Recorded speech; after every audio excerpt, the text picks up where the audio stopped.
өкілдері, құрметті модератор мырза, бүгін сіздердің алаңдарыңызда Павлодар облысының жер қойнауын пайдалану, қоршаған орта және су ресурстар басқармасының осы ағымдағы жылдың 10 айы мерзімінде атқарылған жұмыстары жөнінде қысқаша баяндамауға рұқсат етіңіздер. Басқарма жергілікті деңгейде экологиялық саясатты іске асырады және жыл сайын қоршаған ортаны қорғаудың өзекті бағыттары бойынша бірқатар табиғатты қорғау іс-шараларын жүзеге асырады. Басқарма табиғатты қорғау іс-шараларын эмиссиялық төлемдерді мақсатты жұмсау жөніндегі норма есебінен іске асырады. Қоршаған ортаны қорғау жөніндегі іс-шаралар жоспары негізгі стратегиялық құжаттардың негізінде іске асырылады. Олар облыста дамыту жоспарының, Екібастұз қаласының дамытудың кешенді жоспарының, Аманат партиясының сайлауалды бағдарламасын орындау жөніндегі жол картасының, облыстың экологиялық проблемаларын кешенді шешу жөніндегі жол карталарының нысаналы көрсеткіштеріне қол жеткізуге бағытталған. Жалпы 2025-27 жылдарға арналған табиғатты қорғау іс-шараларына бекітілген жоспарына сәйкес басқарма бірқатар реттеуші құжаттарды әзірледі. Олар облысымыздың 3 қаласына сәйкес шекті жол берілетін шығарындардың жиынтық көлемі, қоршаған орта сапасының нысаналы көрсеткіштері, 2024 жылы парниктік газдар шығарындарын азайту жөніндегі өңірлік бағдарлама. Келесі 26 жылы қоршаған орта сапасының нысаналы көрсеткіштері бойынша мониторинг жүргізу жоспарланған. Қоршаған ортаны қорғау саласындағы негізгі саяси құжаттарды әзірлеу аймақтық қоршаған ортаны қорғау экологиялық кеңесімен тығыз қарым-қатынаста жүзеге асырылады. Коммуналдық қалдықтарды басқару саласында қандай іс-әрекеттер жүргізіліп жатыр? Облысымыз бойынша 4 елді мекенде, оларына Тереңкөл, Ертіс, Баянауыл және Майқайын кенттері бойынша қатты тұрмыстық полигондарды салуға жобалық сметалық құжаттамалар әзірленді. Бүгінгі күні ол жобалық сметалық әзірленіп, оған тиісті экологиялық сараптама алынып, орталық атқарушы органға жаңағы қаржыландыру бойынша бюджеттік өтінім жіберілді. Осыған ұқсас жұмыстарды облысымыздың барлық аудандарында болашақта іске асыру жоспарланып отыр. Сонымен қатар Жасыл даму акционерлік қоғамының 2023-27 жылдарға арналған даму стратегиясын іске асыру мақсатында Павлодар облысының әкімдігі қаржыландыру үшін бірнеше жобалар пулын қалыптастырды. Олар өздеріңізге мәлім өңіріміздегі Павлодар қаласы үшін қоқыс өңдеу кешені, яғни сортировочный центр жауапкершілігі шектеулі серіктестігі, қатты жұқа қабырғалы пластик қалдықтарын қайта өңдеуге арналған жабдықтарды сатып алуға Полигон Эко жауапкершілігі шектеулі серіктестігі, целлюлозадан қайта өңделген макулатурадан қағаз және картон өндіретін зауыт салу Казройл Пак жауапкершілігі шектеулі серіктестігі және Тандем Recycling жауапкершілігі шектеулі серіктестігі. Бұларда пайдаланылған аккумуляторлық батареяларды жинау, сақтау, тасымалдау және қайта өңдеу жобасы бойынша өңірімізден 4 пул жобасы орталыққа жолданды. Жоспарланған жобалардан басқа облыста қайта өңдеуге бағытталған бірқатар кәсіпорындар бүгінгі күні өз жұмыстарын атқаруда. Республикалық Таза Қазақстан акциясы және Таза Қазақстан экологиялық мәдениетті дамыту тұжырымдамасын іске асыру жөніндегі өңірлік жоспар аясында қоғамда экологиялық ойлау мен мінез-құлықты қалыптастыруға бағытталған кең ауқымды іс-шаралар өткізілуде. Мемлекеттік мекемелер, бизнес ұйымдар, мектептер мен жоғары оқу орындары, қоғамдық және волонтерлік ұйымдар тартылып жатыр осы іс-шараға. Тамыз айында үлгілі ауыл байқауының облыстық кезең қорытындысы шықты. Бұл марафонға жаңағы акцияға облысымыз бойынша 10-нан аса ауылдық елді мекен қатысты. Нәтижесі бойынша 3 елді мекен анықталды. Олар Шербақты ауданына қатысы Орловка ауылы, одан кейін Павлодар ауданына қатысы Ефремовка ауылы және Баянауыл ауданына қатысы жаңа Мәшһүр Көпеев ауылы. Осы 3 ауыл жеңімпаз анықталды. Ал облыс төңірегінен республикалық деңгейге Шербақты ауылына қатысы Орловка ауылының өтінімі жіберілді. Тұрақты негізде жыл сайын 300 мыңға жуық қатысушыға тарта отырып, Таза Қазақстан экологиялық акциясы өзіңізге беймәлім жалғасуда бүгінгі күні. Сонымен қатар Павлодар қаласының солтүстік өнеркәсіп аймағы ауданда сынаптың тарихи ластану аумағы оңалту бойынша белсенді жұмыстар жүргізіліп жатыр. Өздеріңізге белгілі Былқылдақ су айдынына қатысты. Қазақстан Республикасының президенті Қасым-Жомарт Кемелұлы Тоқаевтың Павлодар облысына жұмыс сапары барысында 2022 жылы берілген тапсырмасына сәйкес соңғы 4 жылда сынаппен ластану проблемаларын тиімді шешу үшін бірқатар іс-шаралар өткізілді. Осылайша жер бедері бойынша жинағышқа түсетін атмосфералық жауын шашында бұру үшін сүзгіге қарсы перде алдында дренаждық арық орнатылды. картасы мен ластана ауқымының дерек көздері әзірленді. Бұрынғы нөмір 6 сорғыдан жинақтағышқа дейін сүзгіге қарсы тұратын қайта перде салынды.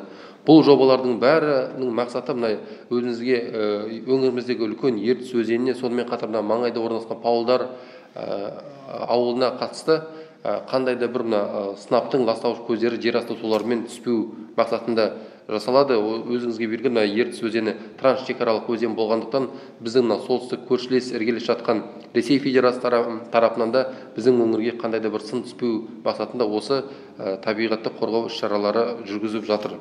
Сонымен қатар біздің басқармада үлкен бір ауқымды блок деп айтуға болады. Бұл жыл сайынғы шыбын-шіркеймен күресу. Бұл жұмысты басқарма 2021 жылдан бері атқарылып келеді. Міне осы жылғы жұмыс қорытындысына баға беретін болсақ 88%-дық көрсеткішке қол жеткіздік. Ол жұмысымыз жалпы міне көктем айына басталады, яғни қыс айы аяқталып, қар ерігеннен сәттен бастап осы шыбын-шіркейге қарсы жұмыстары дайындық басталды. Шыбын-шіркейлердің жұмыстары ең бірден бір көрсеткіші олына Шығыс Қазақстан өңірінен келетін су көлеміне байланысты. Яғни қаншалықты су көп жайылса, соншалықты жұмыс ауқымында ұлғаяды. Мына шыбын-шіркейге күресу жұмыстары біз 3 бағытта жүргізіледі. Ол ең бірінші кезеңде шу жайылған кезде авиа өңдеу жұмыстары. Бұл жағдайда біз биологиялық препараттарды қолданамыз жайылған су айдындарында.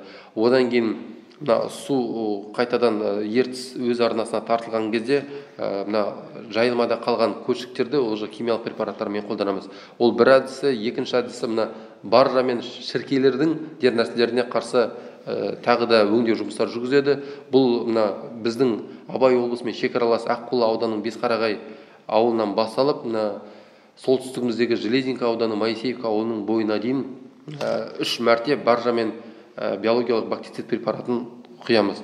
Бұл екінші бағытта. Үшінші бағытта өздеріңіз күнделікті тосқалу жұмыстарын жүргіземіз. Ол Павлодар қаласын бәріміз осы қала орталығының тұрғынымыз. Орталық жағажайда күнделікті кешкі сағат 9-дан бастап таңғы 4-5-ке дейін Хим шағын ауданнан бастап Условкадағы шаңғы базасы дамбаға дейін күнделікті тосқалу жұмыстарын жүргіземіз. Дәл осындай тосқалу жұмыстары шыбын-шіркейге қарсы біздің басқарма Железинка ауданын, Ертіс ауданын, Ақтоғай ауданын, Тереңкөл, одан кейін Павлодар ауданы, Ақсу территориясы бойынша дәл осындай 67 елді мекенде күнделікті тосқалу жұмыстарын жүргізіп келді. Бұл енді жалпы шыбын-шіркейге қатысты жүргізген жұмыстар бойынша. Ал енді су көктемгі табиғи су жіберу мәселесіне болатын болсақ, осы ағымдағы жылы біз көп жылда қол жеткізбеген өте жақсы көрсеткішке қол жеткіздік. Ол біздің жайылмамыздың, Ертіс жайылмасының 90%-ға жуығы Ертіс көктемгі су келу кезінде жайылмамыз суға толды. Ол болашақта сол жердің экосистемасының жандануына, тірі ағзалардың өзінің тіршігіне әрі қарай бейімделіп қалыптасып тіршілік етуіне өте қолайлы жағдай. Яғни сонымен қатар ауыл шаруашылығы саласында сол жайылманың бойында мелді мекендерде болашақта шөп шабуға, шөп өсуге жақсы қолайлы жағдай. Сонымен қатар біз тек қана Ертіс өзенінде су жіберу жұмыстарымен ғана шектелмейміз. Шідерті өзенінен де канал Сатпаев каналы өзіңізге белгілі. Сол канал Сатпаев каналынан Шідерті кентінің бойында Ақтоғай, Ертіс, Екібастұз аудандарының ауыл шаруашылық жерлеріне де су жіберу мақсаттарында жыл сайын осы табиғи су жіберу жұмыстарын жүзеге атқарамыз. Содан кейін де тағы бір үлкен біздің басқармадағы бір блок деп айтсақ, ол орман шаруашылық. Орман шаруашылықтың біздің басқарма құзыретінде 3 коммуналдық мекемеміз бар. Орман қорғау, олар Павлодар, Тереңкөл және Железин ауданында Үрлітөп 3 мекемеміз. Олардың мақсаты орман қорын қорғау, сақтау және молайту. Осы орман ағымдағы жылы елбасымыздың 2 миллиард ағаш отырғызу бойынша жолдамасы аясында ағымдағы жылғы жоспардың 90%-ын бүгінгі күні біз атқардық. Қазіргі таңда өздеріңіз көріп тұрғандай ауа райының күрт салқындауына орай осы жұмыстарымызды бүгінгі күні тоқтаттық. Енді осы орман қорында жылда өте бір тілсіз жауымыз бар ғой, өрт деген. Осы өртке қатысты статистикаға көрсететін болсақ, ағымдағы жылы жалпы Облыс төңірегіне келетін болсақ, 100-ге жуық орман өрті тіркелді. Ол біздің 3 мекемеге қатысты, және Баянауыл ұлттық табиғи парк пен Ертіс орманы резерватына. Жалпы көлемі 108 гектардың шамасында болды. Оның ішінде біздің Павлодар облысының әкімдігіне қатысты 3 мекеменің үлесінде 26 гектар алқапта орман өрті осы жылы орын алды. Бүгінгі күні орталық Министерство экологияның бұйрығына сәйкес бүгінгі күннен бастап Павлодар облысы аумағында орман өртінің кезеңі аяқталды деп бүгінгі күні біз қолымызға бұйрықты алдық. Жалпы енді осындай үлкен жұмыстар жүргізілді. Енді сіздердің тараптарыңыздан нақты бір сұрайым деген сұрақтарыңыз болса, сол сұрақ жауаппен жұмысымызды әрі қарай жалғастырайық. Рахмет үлкен. Рахмет. Әріптестер, сұрақтарыңыз, пожалуйста, коллеги, ваши вопросы достаточно. Первый вопрос. Вот недавно буквально экологи и общественники выезжали по компенсационным посадкам по госзаказу недропользования. Говорили, что они сейчас проверили фрагмент от фрегата до имени Казахстана. Отчет предоставляли в пользование. В итоге отчет проанализировали, есть какие-то предыдущие результаты. Можете озвучить? Еще раз, общественники в текущем году выезжали. Компенсационные посадки. Смотрите, вы, кажется... Нет. Вы здесь путаете, компенсационные посадки проводятся на территории населенных пунктов. Когда, допустим, отводится определенная земля для каких-то целей, и тот правообладатель, который, допустим, строит жилой комплекс, бизнес-центр, либо завод, он, если на этой участке есть какие-либо зеленые насаждения, если он вырубает, то в 2-кратном либо 10-кратном размере сажает компенсационный посадки. Но этот вопрос к отделу города ЖКХ. Мы здесь отношения не имеем. Нет, здесь ошибочно. У нас посадки производят только на территории Государственного лесного фонда. Мы в рамках послания главы государства по 2 миллиардам только там садим. Городские насаждения это не в ведении управления гидропонией. На уровне областного управления это управление энергетики и жилищно-коммунального хозяйства курирует. То есть не было заказа? Нет. У нас только в рамках территории Государственного лесного фонда. Если что, можете письменно обратиться, мы письменно дадим разъяснение. Хорошо, другой вопрос. По каналу Иртыш-Успенка. Так. Вот расскажите про реализацию проекта. Канал Иртыш-Успенка, в целом он долгосрочный проект, но в целом кураторство по нему не в нашем видении. Да, в целом развитие водной политики, она у нас, но именно канал Успенка, она относится к Казватхозу. Реализация идет через РГП Казватхоз по содействию Министерства водных ресурсов. Насколько я знаю, на сегодняшний день канал до сих пор в этом году не введен. Более детально я не могу, потому что не в ведении управления недропользования. Все-таки вернусь к первому вопросу. Участок, который находится между Свердловском фрегат и алюминий Казахстана, вот эти посадки, не относятся? Нет, это городские земли. Нет никакого госзаказа для пользования? Нет. Нет. Интересно. Хорошо, тогда другой вопрос. Вот вы говорили по свалкам. Так. Сколько уже несанкционированных осталось? И вот в этом году поменяли подрядчика, по-моему, в городе по свалкам. Смотрите, давайте, вообще ежегодно проводится работа по ликвидации несанкционированных свалок. В текущем году статистика по нашей области, согласно данным Гаршсапаров, было 241 единица свалки по территории области. На сегодняшний день они 100% ликвидированы, там буквально 3-4 объекта не подтверждены. А касательно того, что городская свалка, это уже вопрос к отделу жилищно-коммунального хозяйства, городскому, то есть арендатором этот свалки является как раз город, предоставляет аренду.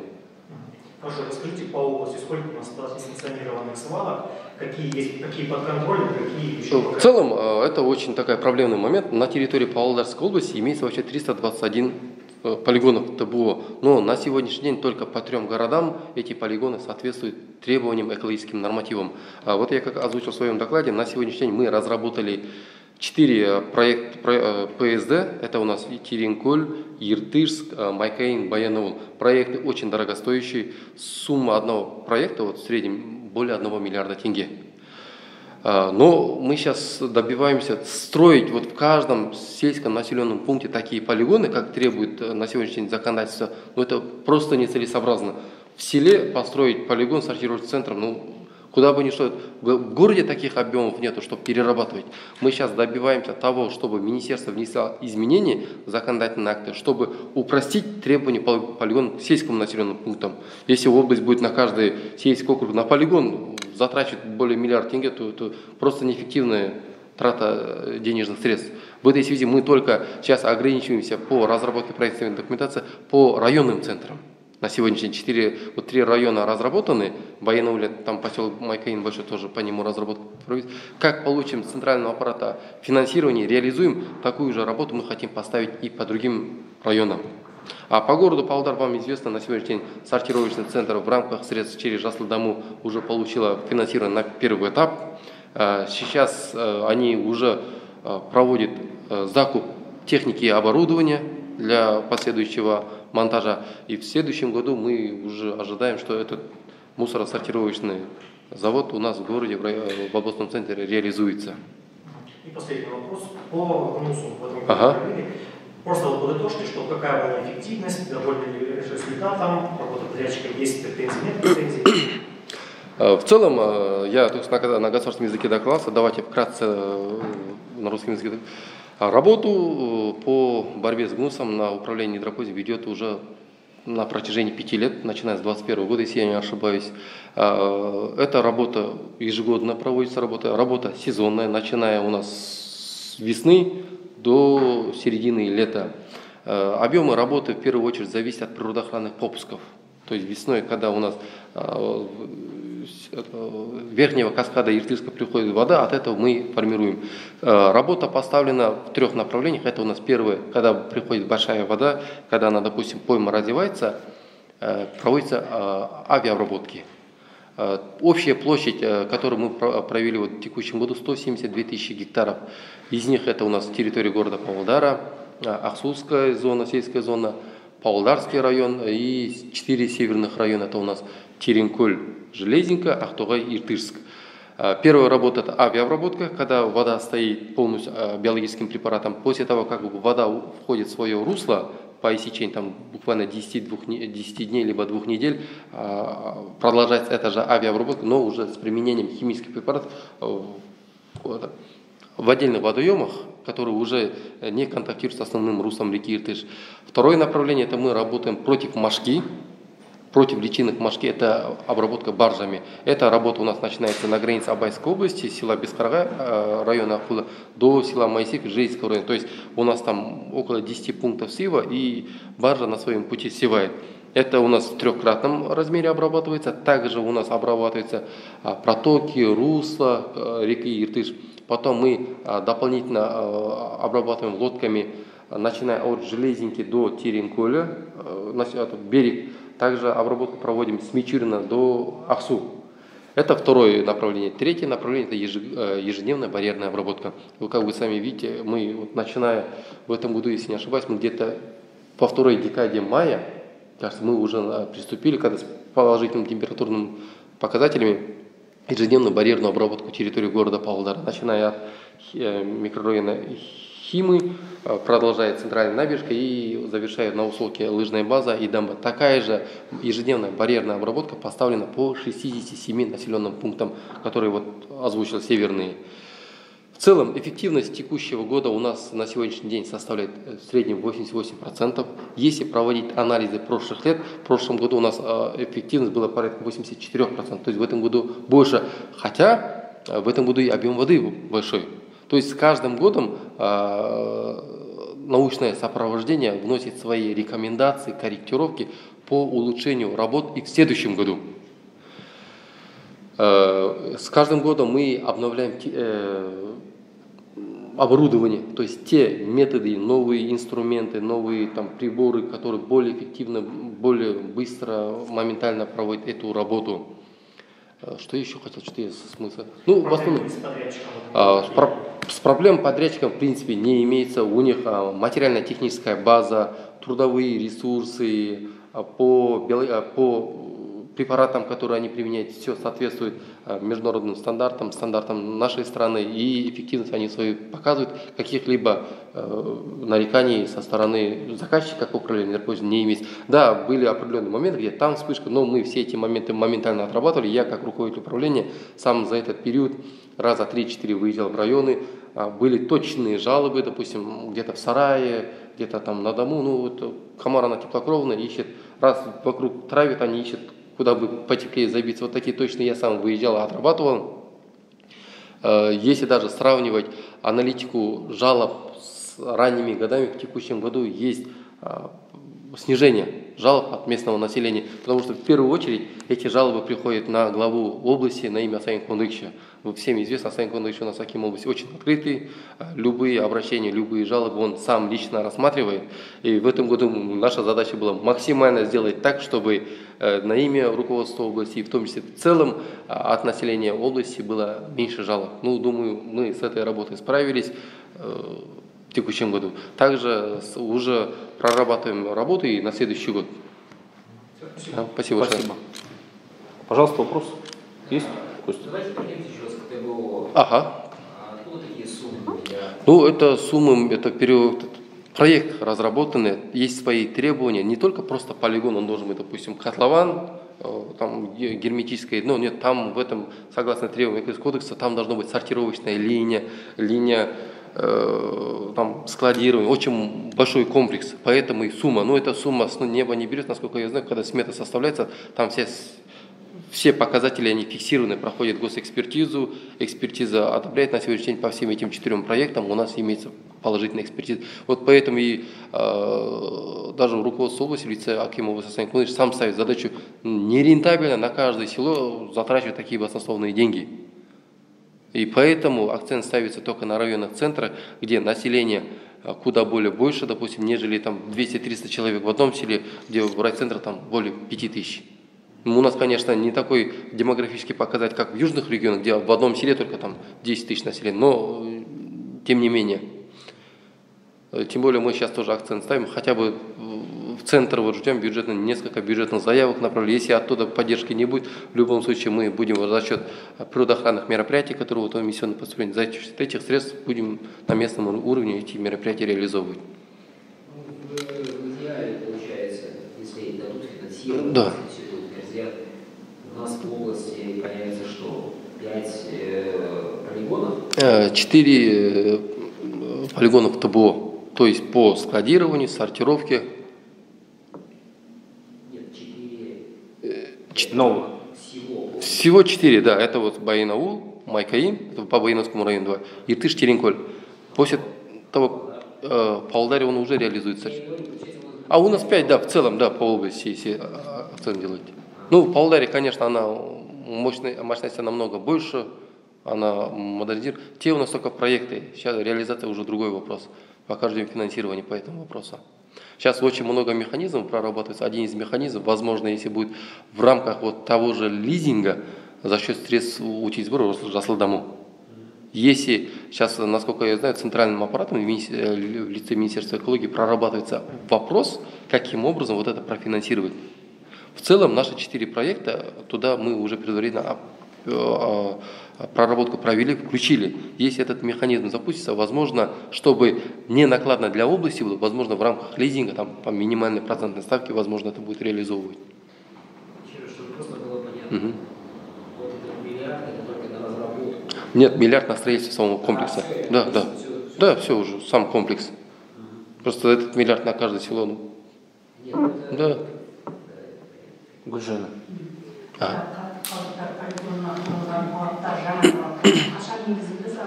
Бұл енді экологиялық 2021 жылы экологиялық кодексіміз жаңа күшіне енді, сол экологиялық кодекс аясында. Міне өзім жаңа өз сөзімде айттым ғой, бұл енді талаптар барлық полигондарға бірдей болып тұр да, өкінішке орай. Жаңа 200 халқы бар ауылға да, 200 мың халқы бар қалаға да. Сол себепті біз мына қазір депутаттар корпусымен мына мәжіліс депутаттары өткенде біздің өңірімізде болды. Солардың көмегімен өз тарапымыздан орталық атқарушы орындар хаттарды жолдап, ауылдық елді мекендерге, яғни 1000 халқыдан төмен елді мекендерге бұл талаптар қарапайым болатындай. Ауылға ешқандай мына сұрыптау, тазарту ештеңе қажет жоқ. Ауылға өзі жай ғана, енді өзіміз бәрі елде өскен азаматтарымыз ғой. Иә, соншалықты онда мал шаруашылығынан шығатын қалдық, сосын қандай да бір күл от жаққаннан сондай қалдықтар болмаса, мына қаладағыдай ондай қалдықтар жоқ. Негізі Қазақстан бойынша сондай талапқа сай бар ма? Бұл барлық жердегі проблема. Енді үлкен қалалық орталықта әрине бар. Былай елді мекендердегі бір жағдай бәрі елімізде бірдей. Біздің облыста үш қалада бар. Иә, үш қаламызда бар, олар экологиялық талапқа сәйкес келеді. Рахмет, Люкан. Еще не закончил. Пожалуйста. Что с соседями нашими, Аксуй и Воздус? Они как справляются вообще? Они как-то будут обращения? Вопрос на полигон, по ТБО? По ТБО? Да, также, вот, допустим, по 3 городам полигоны ТО также в кураторстве отдела жилищно-коммунального хозяйства, они вот эти земельные участки дали в аренду, что в Ахсу, что в Экибастузе, они в аренде осуществляют свою деятельность. В последующем, конечно, если мы сейчас запустим нашу городскую, будем также прорабатывать вопрос в целом по городу Экибастуз, полигон, он также зашел вот этот пул проектов, которые мы подали в рамках Жасылдамы, но они там у себя обновляют материально-техническую базу. То есть вот эти мусоровывозящий транспорт, контейнера в таком работе. Пока вопрос, надо посмотреть, просто видите, в одном, допустим, условно, расстоянии 120 километров ставить два больших комплекса, в смысле у них между собой, во-первых, конкуренция и не будет развития. Лучше будет одна, но она эффективность будет показывать, нежели мы сейчас поставим два, и она будет друг друга лишний раз гасить, так сказать. Хорошо.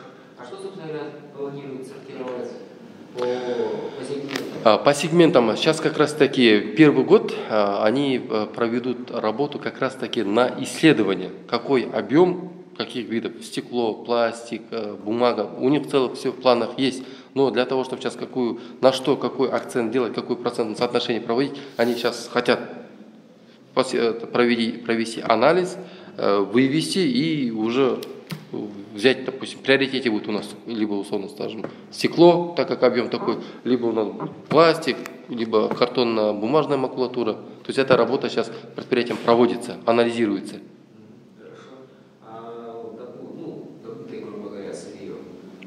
Будет оставаться дополнительные переработки в Павлодарской области или будем карганинцам продавать, например, тот же пластик?